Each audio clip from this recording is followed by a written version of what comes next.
یہاں تو بہت بڑے بڑے بزرگوں کی روحیں آتی ہیں ہمارے گھروں میں شب برات کے حلوے کھانے، کھچڑے کھانے اور پتہ نہیں کیا کیا کرنے. بڑے بڑے لوگوں کی روحیں آتی ہیں ہمارے یہاں، کہتے ہیں بزرگوں کی روحیں آتی ہیں. میرے بھائیوں، قرآن کہتا ہے جو روح میرے پاس آ جاتی ہے وہ دوبارہ لوٹ کر نہیں جاتی. اچھا ایک بات بتائیے، دنیا میں 3rd کلاس کی زندگی ہے، آدمی مر گیا، اچھے کام کیا ہے، پھر وہ آخرت میں چلا گیا، برزخ میں چلا گیا، اب وہ پھر 1st کلاس کی زندگی سے کوئی 3rd کلاس کی زندگی میں آئے گا؟ مولانا جرجیس بہت اچھے نیک عمل کیے، اب ہم مر گئے، اب ہم مرنے کے بعد اللہ نے مجھے اعلی علیین کے اندر میری روح کو داخل کر دیا، اب ہم دنیا میں دوبارہ آنا چاہیں گے، ان نعمتوں کو چھوڑ کر دنیا میں ہم دوبارہ آئیں گے، پھر فائدہ کیا ہے؟ دنیا کی 3rd کلاس کی زندگی کو چھوڑ کر ہم 1st کلاس میں اچھی زندگی میں گئے ہیں، پھر ہم دنیا میں کیوں آنا چاہیں گے؟ میرے بھائیو، جو بزرگ دنیا کی زندگی میں عمل کر کے اللہ کو پیارے ہو گئے ہیں، وہ اللہ کے پاس سے لوٹ کر دنیا میں دوبارہ کیوں آنا چاہیں گے؟ اتنی موٹی سی بات ہماری آپ کی عقل میں نہیں آتی ہے. میرے بھائیوں، جس آپ کے ذکرہ گاؤں کے اندر اگر مجھے پکڑ کے مارا جائے، ٹھوسا جائے، اچھا کمینے پچھلی سال تو کیوں نہیں آیا تھا ہے بول، یہ اب پکڑ کے کوئی ہمیں باندھ کے مارے، پھر دوبارہ ہم ذکرہ گاؤں میں پروگرام دیں گے؟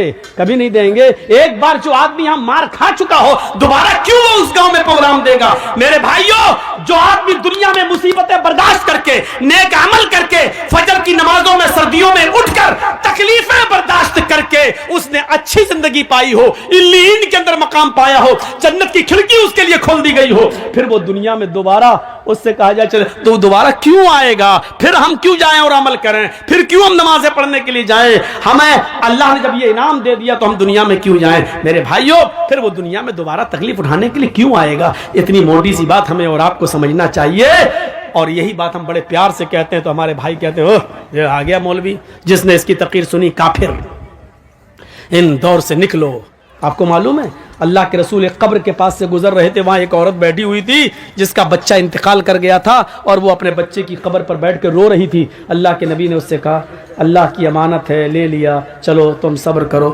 وہ پہچان نہیں سکی کہ یہ اللہ کے رسول ہیں. اس نے کیا کہا؟ ارے چل جا یہاں سے. آ گیا صبر کر صبر کر، صبر صبر کر چلانے والا جس کی اوپر گزرتی ہے وہی جانتا ہے. تجھے کیا معلوم کہ میرا بیٹا مر گیا ہے، میرے اوپر کیا گزر رہی ہے، تو کیا جانے؟ اس نے محمد رسول اللہ سے یہ کہہ دیا. اللہ کے رسول وہاں سے چلے گئے. بھائی ایسی موقع پر کیا کہا جائے جب وہ اپنے بچے کی موت پر صبر نہیں ہو رہا ہے، اس سے صبر نہیں کر پا رہی ہے. وہ تنبیہ کرنا تھا، کر دیا، آگے بڑھ گئے. بعد میں اس عورت سے 1-2 دن کے بعد کسی نے کہا تم نے جس آدمی سے یہ جملہ کہا جانتے وہ کون؟ وہ محمد رسول اللہ تھے. وہ اللہ کے نبی تھے جن کو میں نے یہ بولا تھا کہ ہاں.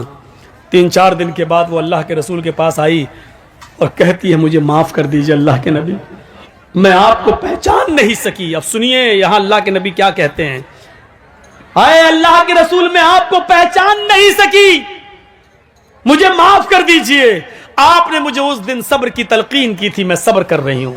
اے اللہ کے رسول مجھے صبر آ گیا، میں نے صبر کر لیا، آپ مجھے معاف کر دیجئے. میں نے آپ سے کہا چل چل، تو کیا جانے، جس کی اوپر گزرتی وہ جانتا، مجھے صبر آ گیا. تو اللہ کے نبی نے مسکراتے ہوئے کیا کہا؟ نہیں 4 دن کے بعد صبر آیا ہے نا؟ نہیں، انما الصبر عند الصدمۃ الاولى، صبر تو اس وقت ہوتا ہے جب مصیبت پہنچے، اسی وقت صبر کیا جائے. بعد میں تو سبھی کو صبر آ جاتا ہے، 2 4 5 6 دن کے بعد، 1 ہفتے کے بعد تو سبھی کو صبر آ جاتا ہے. آج اگر 4 دن کے بعد تمہیں صبر آیا ہے تو کیا آیا ہے؟ اصل صبر تو اس دن تھا جس دن تمہارا بیٹا مرا تھا اور تم اپنے بیٹے کے قبر کے پاس بیٹھ کر رو رہی تھی اور اس وقت میں کہہ رہا تھا صبر کرو. اس وقت تم صبر کرتی تو تمہیں اجر ملتا، تمہیں انعام ملتا، تمہیں اللہ کی یہاں ثواب دیا جاتا. 4 دن کے بعد معافی مانگ رہی ہو اور کہہ رہی ہو کیا مجھے صبر آ گیا. آج صبر کا کوئی بدلہ تمہیں نہیں ملے گا. صبر تو وہ ہے جو مصیبت کے وقت آدمی کرے، بعد میں تو سبھی کو صبر آ جاتا ہے. صبر کو سمجھنے کی کوشش کرو. صبر یہی نہیں ہے ایک گاؤں کا مکھیا ہے، پولیس اور SSP اور DM سے اس کے تعلقات ہیں، ہم غریب آدمی ہیں، اس نے پکڑا تھپڑا ہٹ اور ہم پٹ گئے، کچھ نہیں کہہ رہے اس کو، کیوں؟ مکھیا ہے، اچھے تعلقات ہیں، صبر کر لیا. یہ صبر نہیں ہے، یہ صبر نہیں ہے، یہ ظلم کو سہنا ہے، یہ بزدلی ہے.